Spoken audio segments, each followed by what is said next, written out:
episode 1 of the Modern Blueprint podcast between you and I. You went through a breakup quite recent. How'd you find all of that? Yeah, there was a massive lesson I learned from my ex, and it was... How do you feel about vulnerability? I was so sure that I was doing the right thing, and then I sat back and reflected, and I'm like, wow, okay, that's probably really played with the subconscious of how she used me. Well, I threw the condoms out one time. That was a bit of a that was a bit of a mess.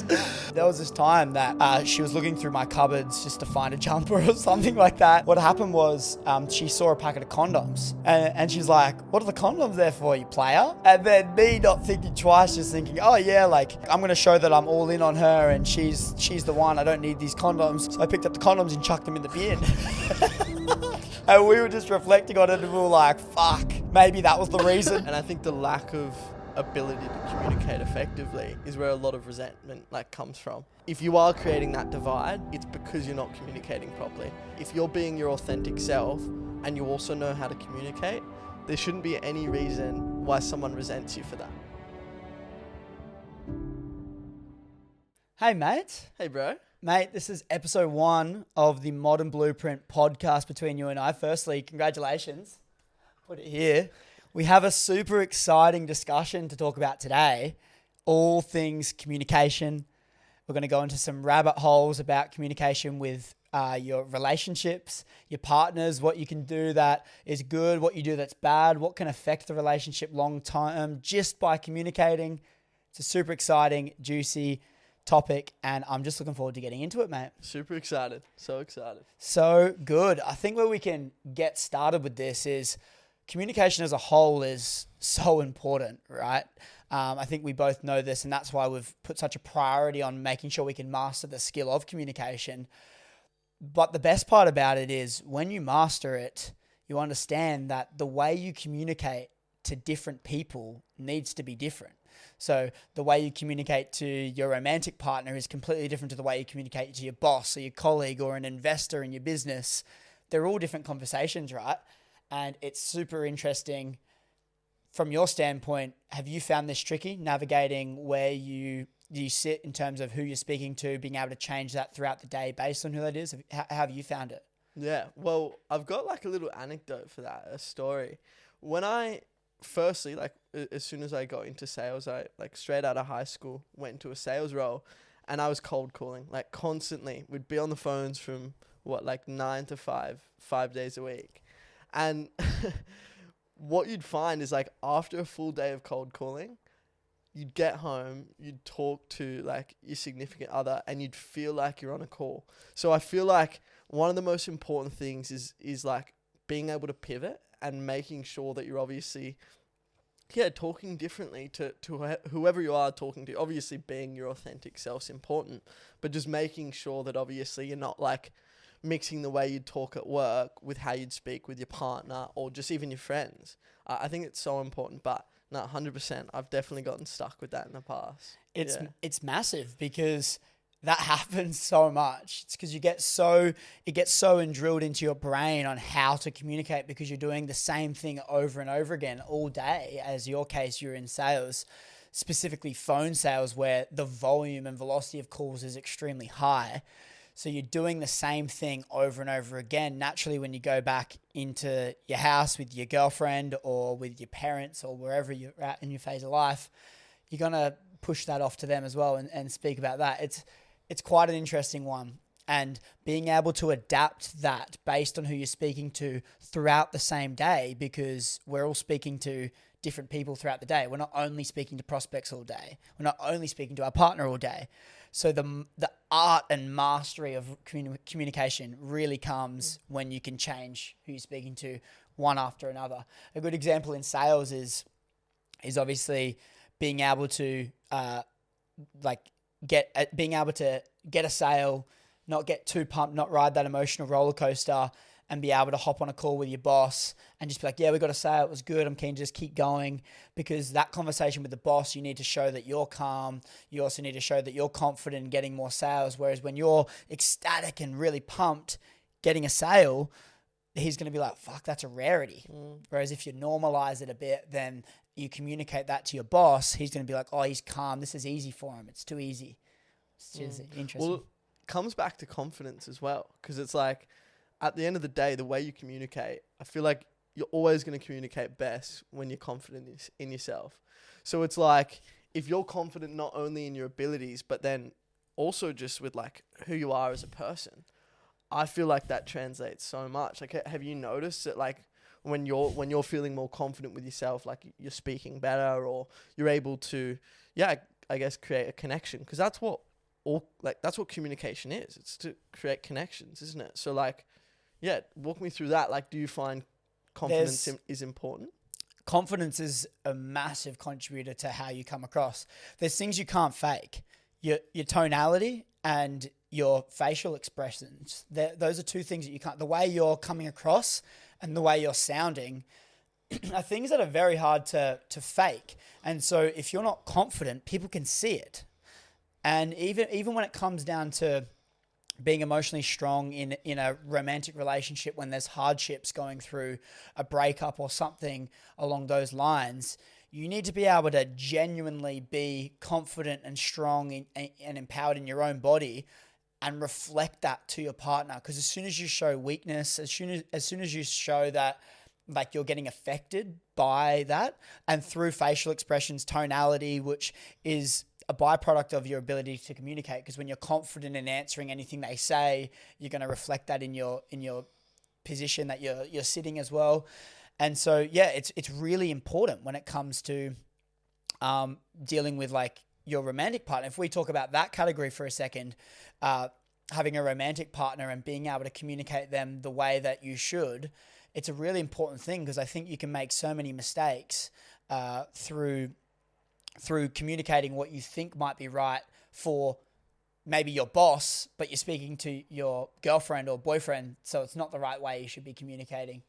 Have you found any lessons? Have you had any lessons in your past that maybe you have done where you're like, and you learnt from them and you can go, oh, okay, maybe I shouldn't talk like that to my girlfriend? To be honest, no. Like, there's nothing that's top of mind really at all. I mean, yeah, there's definitely been things that I've learnt from, but nothing that I can think of exactly. I mean, you went through a breakup quite recently. So, like, sure did. Walk us through that. Like, how'd you find all of that and the way you communicated? Well, the reason communication's so important, and the reality is you can think you're a good communicator until you get shocked by something that you thought you were doing was right in your communication, but it was really wrong. And for me, I've done a lot of sales. I'm confident in my ability to communicate. And yeah, there was a massive lesson I learned from my ex, and it was me thinking that I was doing the right thing, when in reality it was probably a massive contributor to why the relationship didn't work. And I only learnt that after the fact, right? After I've done it. And so it was a big lesson. But the lesson was communicating like I was trying to fix all the problems. And I was so wrapped about, in the moment, I thought I was dealing with it so well. I'm like, geez, like I didn't know I could deal with hard times so well like this, and how I could make her feel that way and give her clarity on what she's thinking. And here I am, like, thinking it's the best thing ever. And because she'd maybe come with a problem, and then I would like do what I would do in a sales call, but to my girlfriend, and I would isolate the objection and the problem, and I'd isolate the problem, and then I'd figure out why she's thinking like that, and then I'd like strategize ways she can overcome that and stuff. Here I'm thinking I'm doing the right thing, when in reality, like, my job's not to fix her, and as soon as I try and fix her, not that there's anything wrong with her, just as soon as I try and fix a challenge that she's going through without her trying to fix it, it's going to create a big divide in the relationship where someone is the teacher and someone's the student. When you're at school, it's natural to resent your teachers, right? You don't really like them. A lot of the time you might get along with some, but there's always something in that's with your teachers that you resent and you don't like. And it's because there's an authority divide between the relationship. And so that's what happens when you try and tell your partner what to do, or you say basically, you do this, and try and tell them to fix your problems, because it creates a massive divide. And that was a big lesson that I learned. And I was so sure that I was doing the right thing. And then I sat back and reflected, and I'm like, wow, okay, that's probably really played with the subconscious of how she views me. And I can maybe helping feels like the right thing to do, but it most certainly is probably the worst thing you could possibly do. Exactly. I mean, is there any like kind of subconscious things that has come about like after the fact? Like of anything that you feel was a contributor to maybe like the way you shouldn't have done it? Like, well, I threw the condoms out one time. That was a bit of a that was a bit of a mess. Yeah. How did that happen? I'm completely joking. So, Janardhan and I have a little bit of a joke around it, like what the reason was that me and my partner broke up, and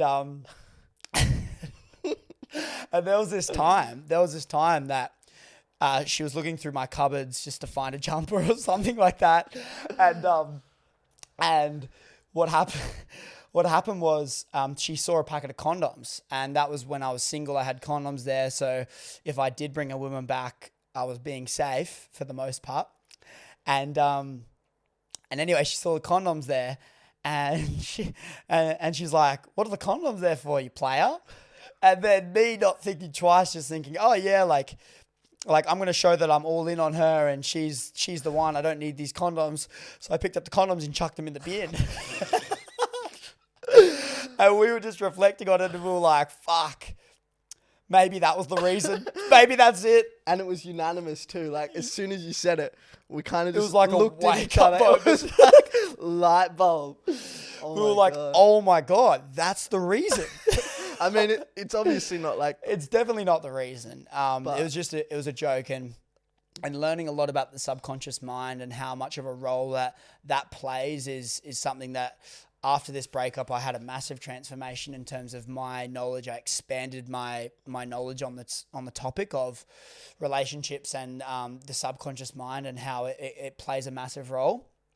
And that's just a characteristic of or a trait that maybe they might adapt, and subconsciously they think that you're dependent on them or you don't have other options, and so you're all in on them in a sense. It's like you can't get anyone better. And like we were just joking around, throwing out the condoms does not end a relationship, but we were joking around and saying that like that could have been a contributing factor. She could have looked at that and been like, fuck, like what, he can't get anyone else, maybe he's relying on me.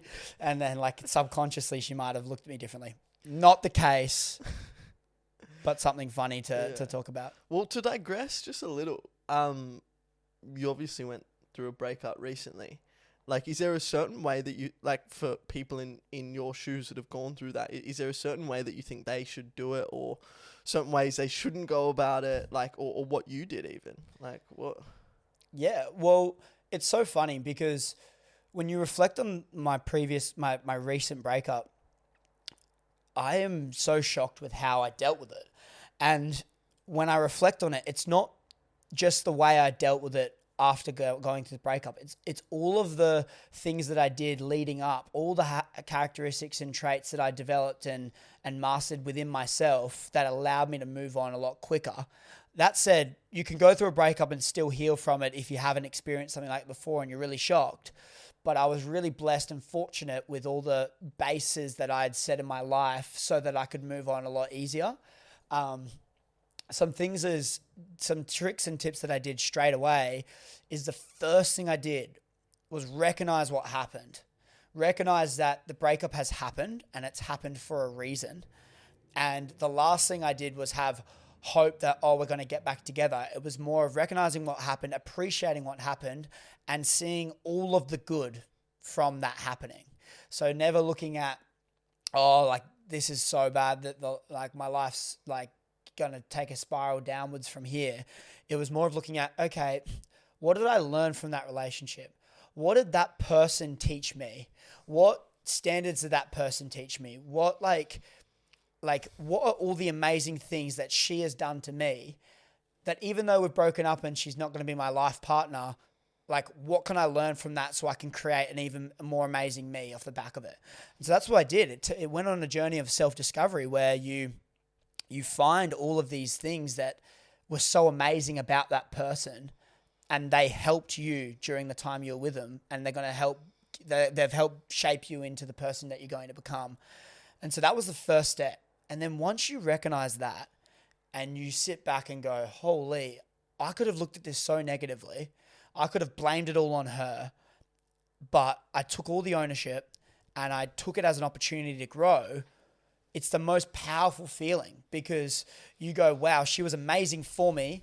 And the fact that the breakup has happened, I would have never recognized all this growth if we were still together. So then you turn to this negative situation into a really positive and amazing, inspiring and awesome outcome. So that's it. Have you had some breakups at all that you learnt from massively and you were very grateful that the breakups happened? Yeah, 100%. One was definitely, and like this comes back to, obviously we know that like the condoms wasn't the sole contributor, but just like even the fact of like the all in, like going all in on something I think can be great, but if you do it in a way that you express that you have either no other options or that like, I don't know, that yeah, you're desperate, like that's always going to come across as like something that people aren't attracted to. And I mean, like even in one of your videos that you made quite recently, which I really liked, was the fact that it's something along these lines where it's like the voice inside your heart can you let the voice inside, the noise inside of your head strangle the voice inside of your heart. Yeah, that's the line. Yeah. Because it kind of comes back to like how your insecurities can affect the way that, yeah, others perceive you, but then also, yeah, the way you express yourself. And it's like, if you can come across in a way that like you're being your full authentic self, like they're going to understand that if you're authentic and you're not coming across that like they're your only option and that like there's no one out there for them, like obviously that's a lesson that I've learnt from. And I think, yeah, just being obviously confident in yourself enough to, yeah, just know that there's like, I guess, more fish in the sea, as cliche as that sounds, is a super important lesson. Yeah, well, a lot of the time it's funny, like the insecurities, doubts and fears that you have within your mind is what affects the relationship as a whole. It can affect you getting closer to them. It can affect your sex because you're in your head as opposed to being present.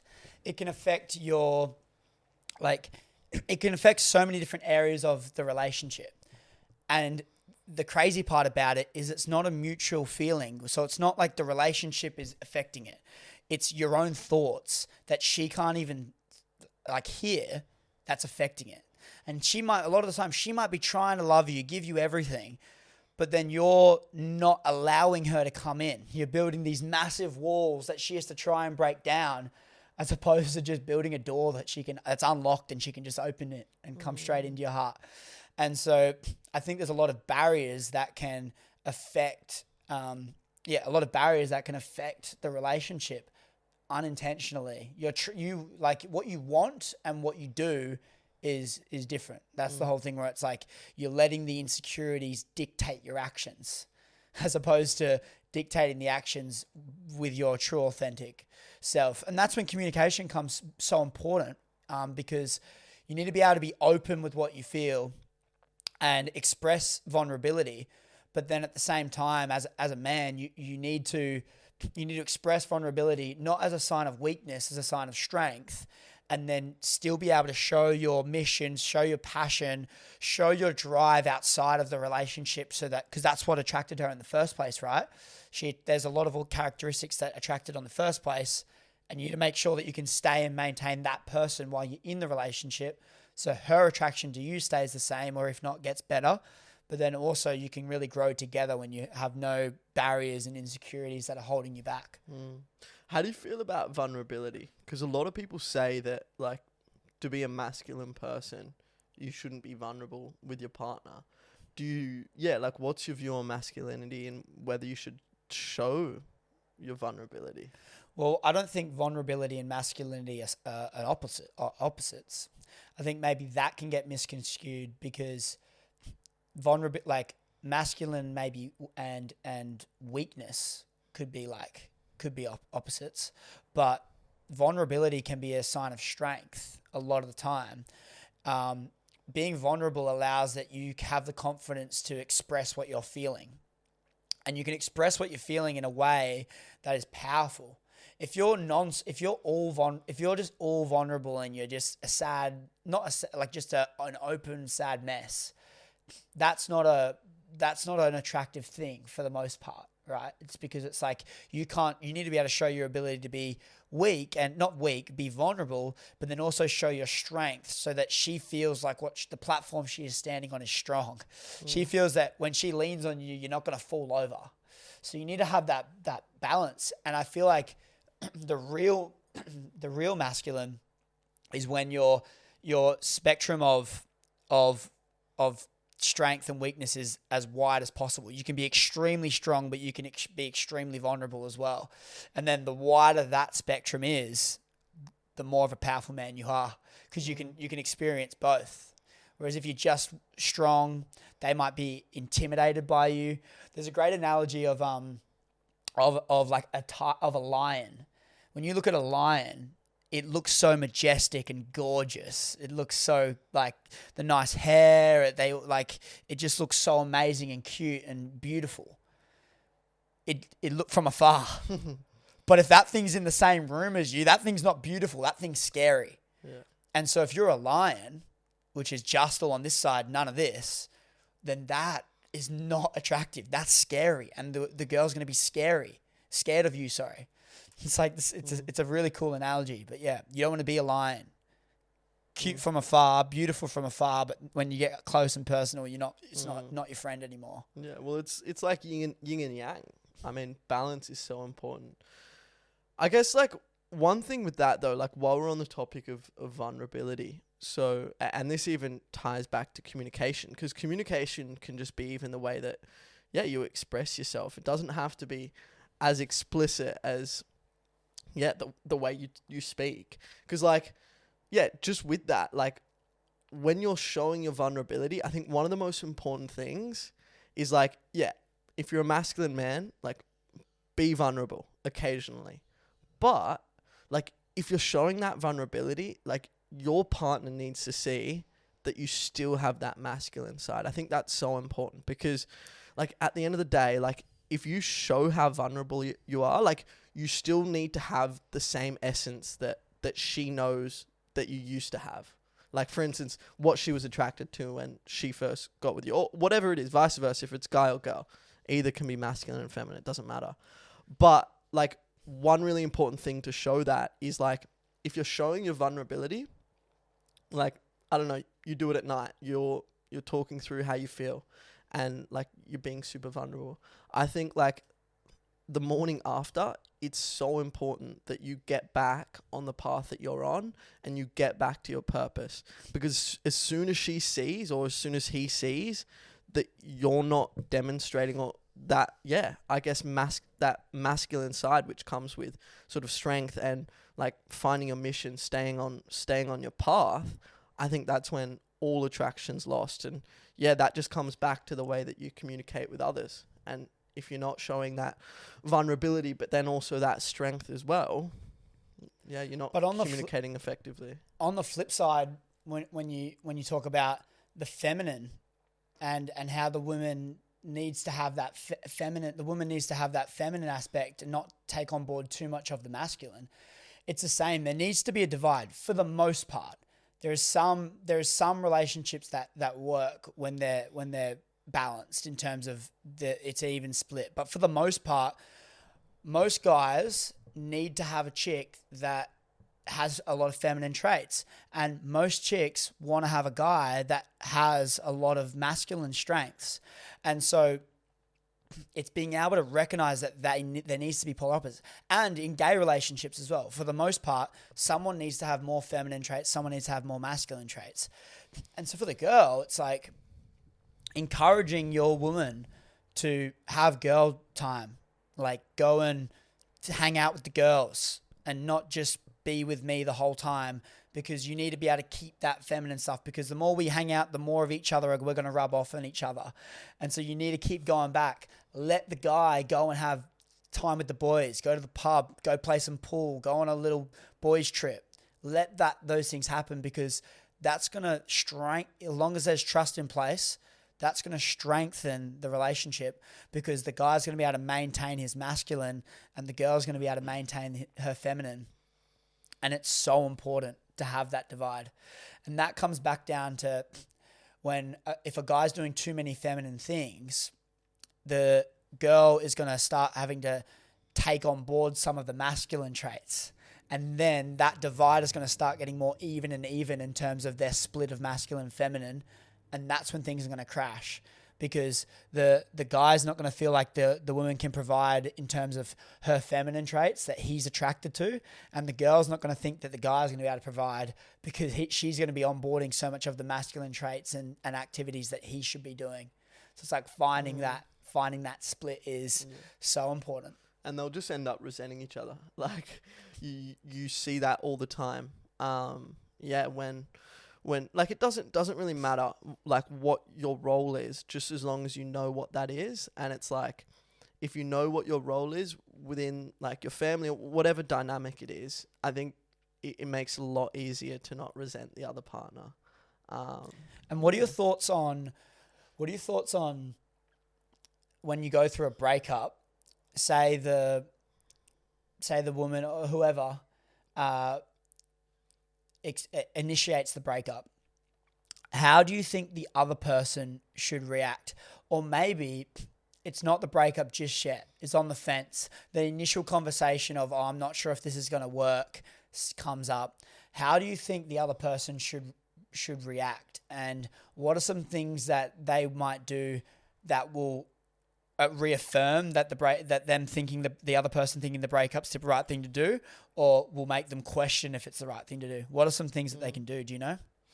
Well, I think it's very important to realize that it's not important to make your partner question whether it's the right thing to do, because it's like, at the end of the day, if that's what they feel is right, then let them do it. Like, give them that space. Because whenever someone's coming to you with a problem, and especially if they think that the problem's stemming from you or the relationship that the two of you have, it's like, you need to be as understanding as possible, because like, you need to put yourself in their shoes. If you if you had any doubts, like if there was anything that you're unsure about with that relationship, like if you felt that your partner was trying to talk you out of the way that you feel, like that's like never the right thing to feel, and you never want to feel like that. So yeah, I think like the most important thing to do is to just be understanding, give them that time, and just realize that like it's not important that you need to just fix that little specific issue, but that obviously do your best in that relationship, like be the person that you feel is your authentic self. But like if they're not coming to the picture, it's not something that they want to pursue, like fine. Like, I guess leave. the relationship has to go both ways. It's like, you can love them as much as you want, but if they don't love me, I don't want to be with them, because it's like, it's got to go both ways. Like, I think when that conversation arises, the most mature way to go about it is expressing how you feel. And I've got a lot of DMs recently, people in this situation, and it's really relevant. And the main thing I come back to them is express to them how you feel. Get open. Say, look, I love you. I want to be with you. But at the end of the day, like, what I want is for you to be happy. And if I'm not making you as happy as you want to be, then us being together is not the right thing. And so what you're doing is you're expressing your feeling and your love to them, but then you're also respecting their decision. And then you basically say it like that and say, what I want is for you to be happy. If I'm not doing it, then like this isn't going to work. And then that's when you need to give them the space and leave it at that. Leave out all your feelings on the table. Let them know how you feel. That's the right time to be vulnerable. Let them all out. Let them know how you feel, and then take a step back and don't go chasing them. Wait for them to come back to you. Because if you deal with it like that, they're going to be like, oh God, like he's strong. Like he understands. Like he was so calm in that. He was so like respectful and calm. Like he loves me and he's calm and strong. And that is a very attractive position to be in. They're going to find you more attractive than you were before. You've just reaffirmed it to them, their attraction to you. And then that, like, as opposed to manipulating them into thinking that they're making the wrong decision, which is a lot of the time what happens is you try and use your words. And this is when communication, being a really good communicator, you can use negatively and be a bit of a con artist, is manipulating them with your words to making them feel like breaking up with you is the wrong thing to do, and making them feel like they're nothing without you and stuff, which is really toxic and horrible. And I think if you keep doing that, it's only a matter of time that the breakup's going to end. It's just going to drag along, and it's going to be more fights and more sad times. And you've got to also realize, it's like, if they want to break up with you, even if like you end up convincing him or her to get back with you, that relationship's always going to be tarnished. Like, they're not going to look at you the same. They're going to resent the fact that you convinced them into getting back with you. So it's like, if you are just authentic, you tell them how you feel, you're super understanding about the way they feel as well. But then on top of that, like, the most important thing, you get back to your mission. Like, if you get back to your mission after you guys break up, like, straight away, that's the first thing you do. And your mission doesn't have to be your career. Like, it can be whatever you're passionate about, whatever you want to do. If you demonstrate that you have something, some sort of purpose, some sort of reason why, they're always going to be more attracted to you. And at the end of the day, it's like, great, they might be more attracted like to you after you've gotten back on your mission, but you probably also realize that you don't even want to be with them anymore. Yeah, well, you can't have like you can't do all of these things with the impression to make them more attractive to you and get back at them and make sure that they want to come back. I've also seen a lot of questions you guys have been asking me on my Instagram polls is like, how do I make my ex regret breaking up with me, or how do I make my ex come back to me and want me and stuff. And it's like, that's not what you want to do. You focus on you. You focus on leveling up in your life, getting all the things that you've always wanted and achieving the life you want to live. And the people are going to be attracted to that. And like, you can't hang on to the past and things that have happened, like your ex. Take it as a lesson, learn from it, and use that as fuel to move forward. Don't hang on to the fact that she's going to come back into your life. Like, that's the last thing you should do. Exactly. And like, I've had quite a few people in my circle that have said to me, like, oh, we broke up, something happened. Like, I don't know, there was some sort of situation that was the catalyst for them breaking up. And like, especially if there was doubts before that, my response is always like, great. Like, that's awesome, because at the end of the day, if there was ever doubts before that and something happened which was a catalyst, awesome. Like, you guys can both move on. Like, there's so much better shit that you can move on to. So it's like 100%. Yeah, I never see that as a bad thing. Yeah, it's funny. There was a message on my Instagram saying, and I responded to it, and they were saying that my ex has blocked me on everything. What should I do? I'm like, mate, great. I am so pumped for you. That is awesome, because you know what that means? That means that you can't message her even if you want to. All the temptations of checking her story, you can't even do it. All of a sudden, the move on process is so much easier. You need to be able to see all the positives in any negative situation. Of course you want to be with her. You miss her. I know this. I understand this. But use that take that as an appreciation. Like, thank her. Thank you for blocking me, because I am trying to move on from you and I am really struggling. So the fact that you blocked me, I appreciate it, because that's taken me one step closer to getting over you. Because I can't even see your life. I can't see what you're doing. I can't be updated on all the other guys and girls that you're hanging out with and all the places you're partying. I don't get the temptations to search your name late at night when I'm lonely. Thank you. Take it as a lesson and move on. Yeah. And it's a pretty powerful spot to be in when you can flip it from being blocked as a good thing. Exactly. So, yeah. Yeah. Like, this is just a note. Like, if we ever break up, like, whoever it is, like, you're getting unfollowed straight away. Because, like, I don't want to see what you're doing. Because, yeah, it just makes it so much easier. Yeah. Like, And you can digest it all yourself without being too or like having like external emotions come in from seeing all these different. And even if it's not even an unfollow, you can mute their notifications and their stories and their posts. Exactly. And like, it's a really powerful thing to do, because until you get over it, and if you get to a point where like it's been a couple of years have gone by, it really is an ex, and you've gotten over that breakup, you can see her stuff. Like it's fine. Exactly. Like as long as you have, and it's you versus you here. Like, don't let anyone else say that it's time to follow her back. It's you. As soon as you feel comfortable following her back, if that's what you want, then go for it. Like, if it ended mutually and you really like this person, she's great or he's great and amazing, and you're gonna see him around, you got similar friends, like, yeah, if it doesn't bother you, follow her, fine. That's great. Check out her stuff. But when it's that rocky period and it's really affecting you, like, you can't be seeing her stuff.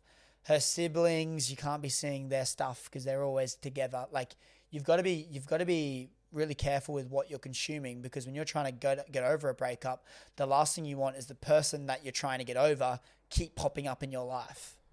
100%.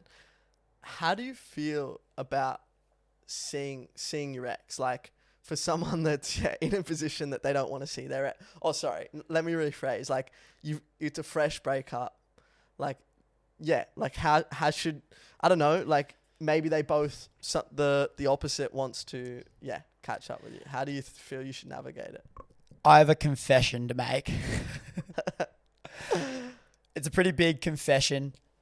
And the reality is I feel like everyone can own up to this, but we cave in, and like, a lot of the time you're in for the most part, your girlfriend is your best guy friend, boyfriend, girlfriend, whatever it is your best friend while you're together. And so, like, you spend the most time with them. You spend more time with them than anyone else. They're your best friend. You know each other more than anyone else knows you guys.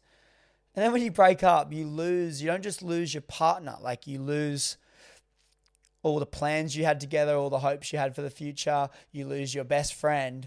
And that is what hurts. And so when you end on good terms, it's not always a good thing, because you end on good terms, you're still in each other's life. You're still there for each other. You still want to share all the good things that have happened in all the good things that are happening in your life. You still want to share all of them. And so it drags on. It drags on quite a lot. And yeah, the confession is that we broke up and I still kept hanging out with her. One-on-one, would hang out.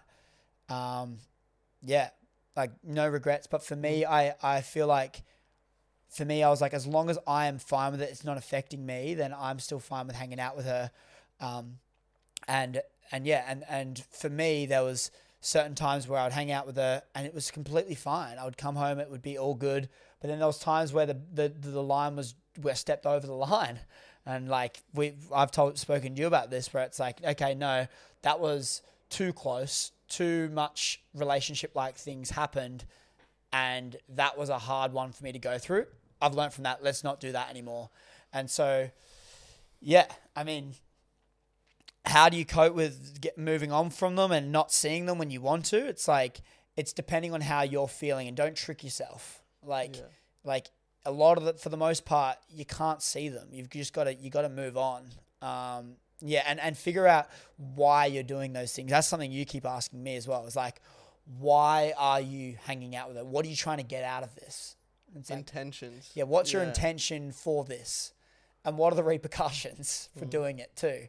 And you ask me these great questions, which is really good, because it makes me think, because love and your emotions, a lot of the time you talk with them and you get caught in this bubble of, oh no, it's going to be okay, because you're in love. So like, that's why you do these things, for sure.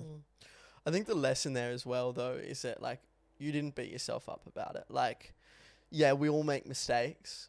We all do things that might not be the best for us, but it's like, I feel like you've learnt from that. Like, you also don't actively, like, pursue going to, like, reach out to her, or, like, and I'm sure you probably won't do that in the future as well, because you kind of felt the pain that comes from, like, the overstep that you mentioned. So it's like, I think that's the most important thing, learning. For sure. But also, I'm in a pretty cool position where I've done so much reflection on the relationship, all the things that have been so amazing about it. And I've done so much, like, appreciation for her and what she's done for me. And it's so funny. I had a trip with Straddy with all the boys early this year. And we did this mushroom trip, and we did some mushrooms and all of these emotions, and it all unpacked, and I had this massive awakening. And it's so funny. My friend Louis filmed it, recorded it on voice memos on his phone while we're going through this thing, and nearly an hour later, he had filmed this whole conversation of me pouring my heart out. And it unpacked a lot of reasons to why I do certain things today, like certain tough times I went through in school, and that's the reason why I want to help people today. And it unpacked a lot of these whys, underlying things that I had in my upbringing that has shaped me into the person I am today. And in the end of that, I brought up my ex and all the amazing things that she did for me. And I was listening to it literally yesterday for the first time since it happened in March.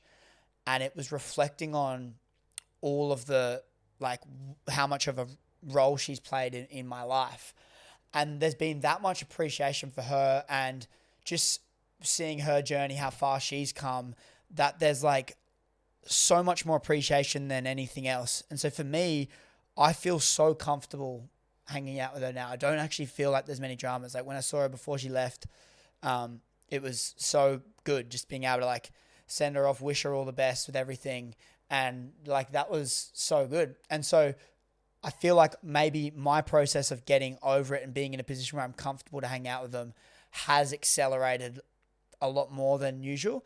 But I think that's come down to the effort and the amount of work I've put in myself post-breakup to unpack all of that and turn all the negatives into positives and appreciation and love, as opposed to any animosity and negativity. Well, do you think your kind of purpose and, like, your reason why has helped? Because, like, I know, like, as soon as you, because obviously I've been here through your whole breakup, so it's like, yeah, what I've noticed is, like, the fact that you got straight to your mission. Like, I think that's helped so much. Like, you tell me, do you reckon it has? It's been the primary factor. And this is why I want to teach people on how to do this, because, like, you need to have something that you're focused on and something that is aligned with your mission and your purpose. Because when you're doing that thing that is aligned with your mission and purpose, you are inspired. Your mind is absorbed by this thing. You love doing it. It's an amazing feeling. You're getting progression in career or whatever your purpose may be. And that is an inspiring thing. And not only is it inspiring, it instills hope. It instills confidence in yourself, because you know that you're going to get to that place that you want to get to, and you're progressing day by day. You're getting closer to it. And so, if anything, what the breakup did to me was realize that, okay, maybe it was the wrong time. Maybe this is a blessing. Maybe I actually need all my attention on me and getting me to the place that I want to get to, support all the people around me, my family, do all the things I've always wanted to do and achieve, before giving so much of my energy to someone else. And so it was like an amazing realization. I guess a part where a lot of people can get lost is they don't have that mission and purpose. So they get out of this breakup and they don't know what they're living for. And it's a really sad place to be in, but a lot of people are in it. But it's because they get out of it, and a lot of the time their purpose and mission was associated with their partner. I want to get married with this person. I want to have kids with this person. I want to be a mum to these kids. I want to live in this house with this person. I want to do all these things. And it's like, your mission is not tied to yourself, it's tied to your relationship. So when you lose that, you lose your mission as well and your purpose. And so that's where a lot of people sit. And so, yeah, I think it's really important to unpack what your purpose is for your life, dig deep. There's different processes that I've gone through that help me get those answers out of me. But a lot of the time it comes down to what's happened in your childhood. What are different things that you lacked as a kid or as growing up that you want abundance of when you're older, and finding what that is. What are your thoughts on purpose and mission and how important that plays in terms of your happiness as well? Well, like, you've got to realize you can't ever tie the way you feel to someone. Like, you can't have that as an external thing, because it's like, at the end of the day, like, if we tie how we feel to an external object, person, whatever it is, like, it's something that's finite. Like, that can always be lost. So I think your purpose, your mission, it should be something that you kind of feel from within. And like, once you find what that is, like, no matter what happens, you could that's why, like, you hear about so many stories of like people going completely broke. Like, they lose everything. And like, let's say before they were like super rich, super successful, they lose everything. And then it's like super quickly, they're back to where they started, back to where they were before they lost it all.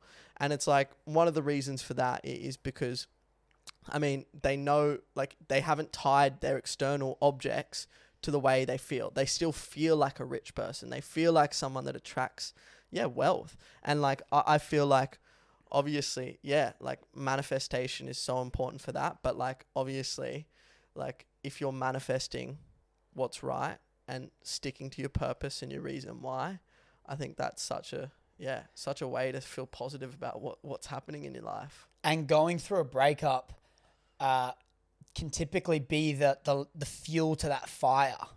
And you can have that underlying purpose and drive, but it gets put to the back burner when you get in a relationship because you get distracted.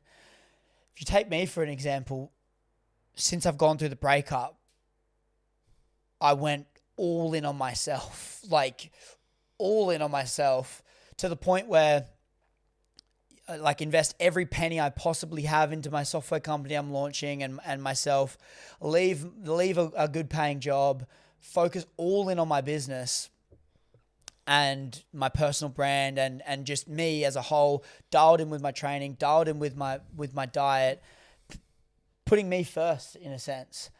And all of a sudden you see when your back's against the wall and you give it everything you got, you just start to see the most insane progression ever. And that's what's happened when you fast track.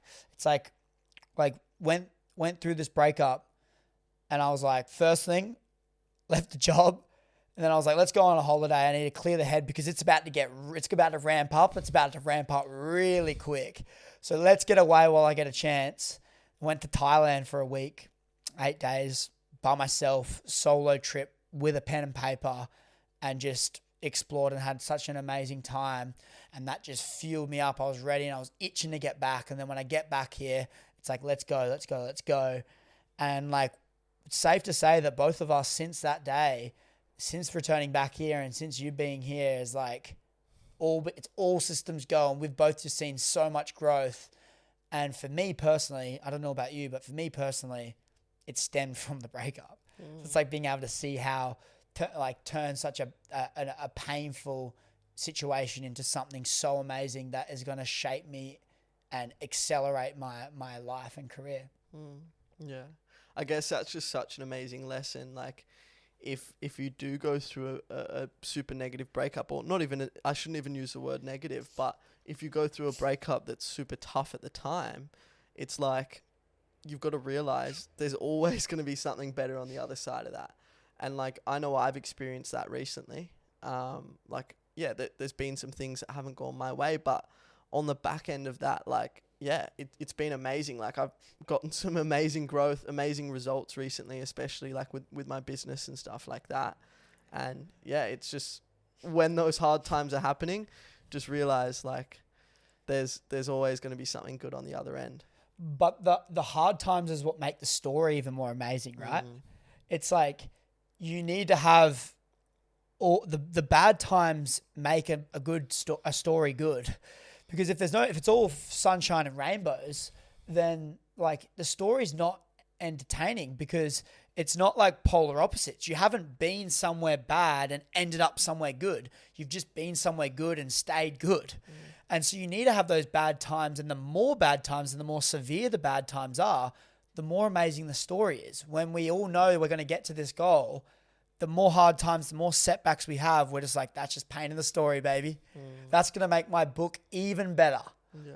Like when I read those pages on stage in front of a bunch of people touring with this book, that's going to be way more compelling, way more amazing, way more inspiring. And I'm going to be able to educate, inspire, and guide more people because of that hard time. And when you can flip it on its head like that and turn the really hard time into knowing and into more confidence and fuel, because you know it's going to be more amazing, there's more light at the end of the tunnel. It's a very, very powerful spot to be in. Yeah. And on that, like, there's this amazing quote that I really love. It's, if you are to think of like a video game character, for instance, you don't want the video game character that hasn't been through any like trying times or any difficult, I guess, processes. Because like that character, if they haven't gone through those tough times, if they haven't had the ability to level up themselves, go through those really trying times, like, they're going to be weak. They don't have the skill sets. Yeah, they don't have the skill sets. They don't have the strength. They don't have the persistence. So it's like, if you can put yourself through those trying times, if you can, like, if you've got your back against the wall, like, if you can keep going and believe in yourself, like, that's what. Yeah. Well, picture that you're building your own character. And if you were to look at the ideal character, what does it look like? You would want all those traits in your character, right? You would want resilience. You'd want confidence. Like, you'd want determination, and you'd want grit, and you'd want a strong mind. If you looked at your ideal character, you would want all of those traits. But for you to earn those traits, you need to go through the hard times, because that's how you earn that badge. So if you put yourself in that future self shoes, that character, your ideal character you're building in this video game, if you want all those traits, the thing tied to those traits are the hard times. Exactly. So every time you go through a hard time, you can switch it. It's building my character. It's strengthening the character, leveling up the character. I'm going to be unstoppable. Go through even more hard of a time. Oh my God, think about the yang to this yin. It's like, that's even higher. It's like the pendulum swings up here right now, and we've just swung all the way around to the bad, and we're about to go all the way back up. It's like even higher. Even higher. Before, yeah. Yeah, well, it's hit a little rock on the bottom, and that rock's got like an elastic band attached to it, and it's just like slinged it back. And it's going to be like so far and beyond what you ever would have expected because of the hard times. But you have to allow that to be a thing in your mind. You need to know in your head, you can't have the disbelief that can't be a possibility. You need to know that the bad time is going to come with the good. You can't just have in your head, oh, I'm going through a tough time, and dwell in that tough time. Because if you're in a rut right now, the only person that's going to get you out of that rut is yourself. And if you yourself is down and negative and don't have any belief that you're going to be able to make it out, how do you expect to get out the other side anytime soon? No one else is helping you out. It's just you. Because you're the one that when your head hits the pillow, you're going to be there every single night. And so you need to have the belief in yourself. You need to have the self-belief and self-confidence to really have that mastery in your life. Yeah. Exactly. No one's going to believe in you as much as you should for yourself. Like, because, at the end of the day, if you don't believe in yourself, why should anyone else? Yeah. I've been talking a lot about quotes online, and it's really interesting hearing people's thoughts on which ones they like better. You get a lot of comments about like, oh, I love these quotes, the ones that do really well. A lot of the times they're the sad ones. And so I did a poll on my Instagram, and I asked if people liked the sad quotes or if they wanted more of the positive ones, because I did a hard-hitting quote where I flipped it on its head and started talking about a positivity where I ran into the sunset, and I got such an amazing response. So I did this poll, and it was about 65-70% people liked the sad, 35% liked me doing the positive ones and it made them smile. And I had this thought and I was thinking like, people are going through a hard time, but they want the sad stuff to in a sense, drown them in the hard time even more to some degree, as opposed to flipping it on its head and having something positive so that it gets their mind off the sad time. And it's a really interesting thought. And I was reflecting on it because I was making sure that I was doing good to the world with the sad stuff. And I genuinely think it is. I think it's not drowning them in it more. It's bringing out their emotions and making them realize things. I think it's making them see like more clear because they're thinking about the problem more. And I'm posting thought-provoking quotes that is making them think. And the way I can agree to this thought I have is by reading all my DMs and reading how amazing the transformations and how much I've helped them, and like the most mind-blowing messages I never thought I would have ever got. So thank you all like so much for all those messages, because I didn't know the effect I was having until I got all of them. So thank you so much. But yeah, I think being able to have that balance of the sad and the good, the sad making they can realize what's going on and make them think about the problems and hopefully help them resolve it. But then have the good so that I can make them, if they're feeling sad, make them smile and laugh and put those good endorphins into them that they really need. 100%. Yeah, I think you're helping so many people, and I'm excited to see like your more in-depth processes come out, because I know that's something that you've been putting a lot of work into. So I'm excited to see that. And yeah, I think I think there's a lot of people that I can help, and it's confidence in myself knowing that the way I've dealt with certain hard times that and grief, that a lot of people, I would hope, can get a lot of value from when they're in a little bit of a rut and they are in a tough time. So hopefully that's something that I can get out to the world very soon and hopefully expand my education capacity to people and help people on that front. You've been doing some interesting stuff. We're talking a lot about communication, and you've been doing a lot of work with your clients in terms of helping scale their businesses with sales training, which is so exciting and so amazing. Like, walk me through your emotion when you teach people the sales. It's like getting a message back saying that, oh my God, like you've just made me, I couldn't even book in a client before this, and all of a sudden I booked in 4 today. Like, thank you so much. Yeah. Like, all the money aside, the feeling of helping someone like that, how does that feel? It's amazing. Like, honestly, I didn't expect that it would make me feel like that. Like, I mean, a big reason for what I do originally was, money. Like, that's a big thing for me. But like, at the end of the day as well, another just as important thing is also providing value too. And it's like, when I feel that I've provided that value, like, that's going to be the best thing like I've ever.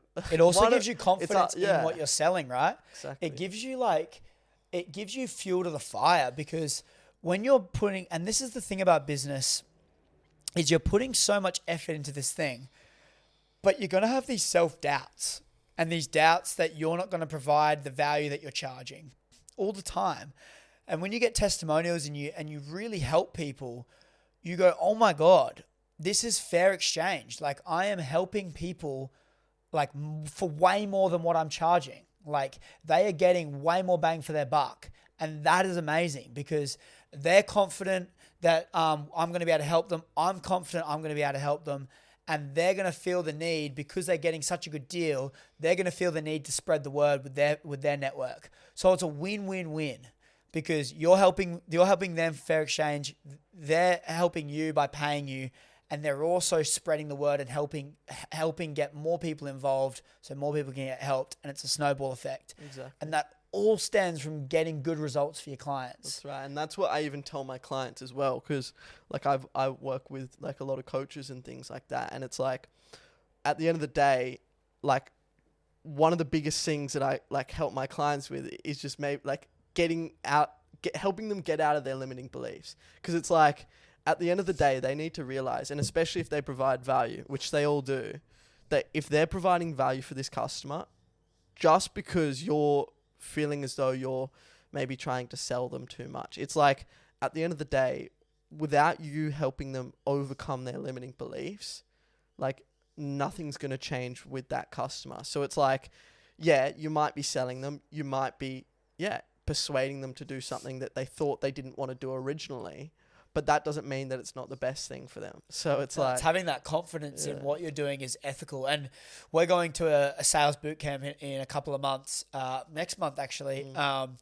And it's SWISH, and it's selling with it's an acronym for selling with integrity and selling honestly. And this is all tying back down to communication, right? And this is why we do this stuff, investing into ourselves, into our communication skills, so that we can master the art of communication, which is one of the most important skill sets you can have in both of our opinions. And selling with integrity and selling honestly. It could not get better than that. Because if something's not right for a client, I'm going to tell them it's not right. I'm not going to sell them into it. It's selling ethically and with integrity. And that's a really powerful thing, because sales gets flooded, business gets flooded. There's always people trying to scam people. And when you can really learn the way to sell like ethically and authentically, and know that I'm selling it to you because I'm going to bring way more value than what you're paying, you're in a powerful position. And the testimonials remind you of that, which is so amazing. Yeah, 100%. And I want to digress a little. So let's just talk about like managing a team and how communication comes into that. Because I know like both you and I, we're obviously going to be managing a team. Like, so yeah, like talk me through like whether communication is important even when you manage a team. It's so important. I think the funny thing about managers is a lot of the time management get promoted, right? They get promoted through, they were doing something before and then they get promoted and now they're managing the people that are doing what they used to do. And communication as a manager is so important. And what you find is a lot of people that are managers turn from being a leader into a manager. The reason they got promoted to be a manager is because they were quite good at what they did in the team and they kind of led the team. And then they're like, okay, he could serve as a manager. So then they become a manager. But what happens is they turn from being a leader, where when they're in the team, they're helping everyone else out by sharing their wins. They're leading from the front by getting the best results, and people are striving to get those results. And they go from this character that people in the team love, look up to, you're really close with, to becoming a manager, where instead of being a leader, they're telling the team what to do. And it's, I think it's really important to be able to master communication as a manager. My old boss at Fears, Wade, was the absolute best at it. He never ever told me what to do. He told me what he's done in the past and what's worked and what hasn't, but he would never tell me what to do.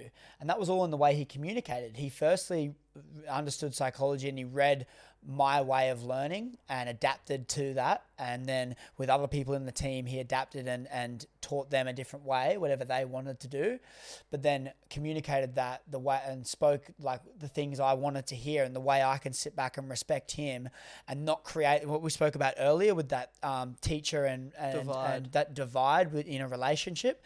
It's the same. As soon as a manager gets promoted, he gets a chip on his shoulder, or he or she gets a chip on his shoulder and tries to talk down, tell everyone else below why he's better than them in a sense. And it's that same divide where it's natural you resent your teachers at school. It's natural you're going to resent your boss and your managers, unless you can master that way of managing, which in a sense is not being a manager, it's being a leader. Yeah.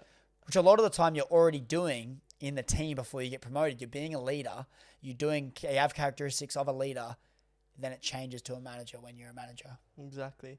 And I think the lack of ability to communicate effectively is where a lot of resentment like comes from. Like all of this stems from like if you are creating that divide between obviously either your employees or just anyone that's in your team or in your immediate surroundings, it's because you're not communicating properly. Because like at the end of the day, if you're being your authentic self and you also know how to communicate, there shouldn't be any reason why someone resents you for that. Because it's like you're just being yourself.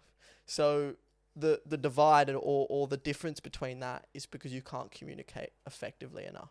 Yeah, for sure. And understanding decision-making psychology behind people and how certain things you do make them feel. And that's obviously a big part about communication, is like understanding why you're saying certain things to certain people, because they're going to be more like acceptive of what you're saying based on who you're speaking to. You need to be able to pivot that.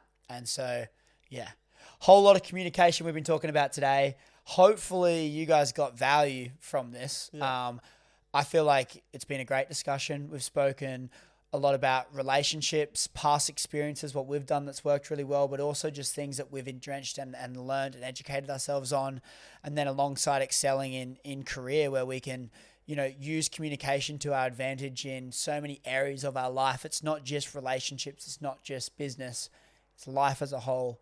We're using communication every single day, and it's one of the most important characteristics we have. So I think this chat we've been speaking for about an hour, and hopefully we've brought a lot of value to you guys. Let us know in the comments what your thoughts are. Yeah. Awesome chat. Awesome chat, mate. And that is episode 1 of the Modern Blueprint. Thank you guys for tuning in. There's episodes every single week, so tune in next week and check out episode 2. Lots of love to you all, and see you later. Peace. See you guys.